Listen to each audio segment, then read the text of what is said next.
Wah, beredar skema korupsi PT Aswanci Kominfo sebut nama suami Puan Maharani, dilansir Kelora.com. Pihak Kejaksaan menyebutkan bahwa ada kemungkinan kasus korupsi PT Aswanci Kominfo yang Menteri Komunikasi dan Informatika Johnny G. Plate akan bertambah.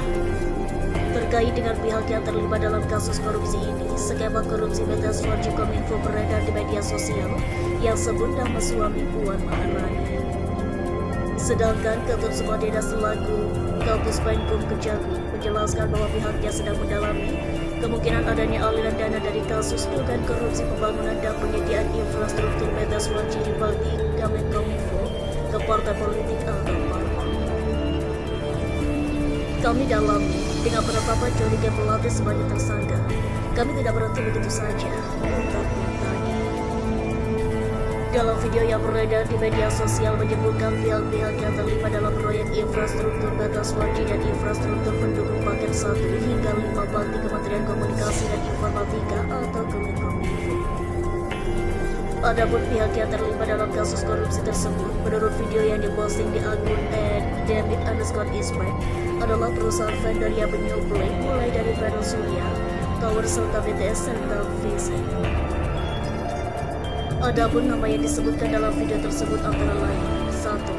Happy Hapsoro atau HPS yang merupakan suami Puan Maharani yang perusahaannya menjadi vendor panel surya dalam proyek PT Aswanci Kominfo. 2. Sandi Wahyu Trenggono yang merupakan mantan wakil pertahanan dan saat ini menjabat sebagai Menteri Kelautan dan Perikanan, di mana perusahaannya yang menjadi vendor tower dan BTS. Sedangkan Sandi Wahyu Trenggono sendiri merupakan komisaris PT Tower tersebut. Pihak Kejaksaan sejauh ini telah menetapkan 5 tersangka proyek BTS Kominfo selain Johnny G. Plate diantaranya 1. AAL selaku Direktur Utama Bakti Kementerian Komunikasi dan Informatika, 2. GMS selaku Direktur Utama PT Bora Telematika Indonesia, 3. YS selaku Tenaga Ahli Human Development Universitas Indonesia tahun 2020, 4. MA selaku Akun Director of Integrated Akun Departemen PT White Beach Investment, 5. IH selaku Komisaris PT Solitage Media Sinergi. Selain itu, pihak Kejaksaan juga telah menggandeng PPATK untuk menelusuri uang korupsi proyek PT Aswanci Kominfo yang mencapai 8,32 triliun rupiah tersebut. Sedangkan Ivan Yustiavandana selaku Kepala PPATK menjelaskan pihaknya juga telah melakukan pemblokiran beberapa rekening dari pihak yang diduga terkait dengan kasus PT Aswanci Kominfo ini. Sudah banyak rekening yang kami bekukan atas nama beberapa pihak, jelas Ivan. Akan tetapi Ivan sendiri tidak merinci identitas para pemilik rekening yang diblokir oleh PPATK.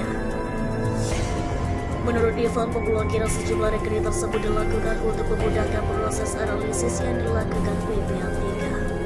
Sayangnya hingga saat ini belum ada pihak baik Kejaksaan atau pihak berwajib lainnya yang menanggapi skema korupsi Kominfo yang tersebar di media sosial tersebut. Mohon pada pihak terkait, pihak yang berwajib dan pihak yang bersangkutan untuk mengklarifikasi kebenaran berita ini. Kami hanya melansir dan memberitakan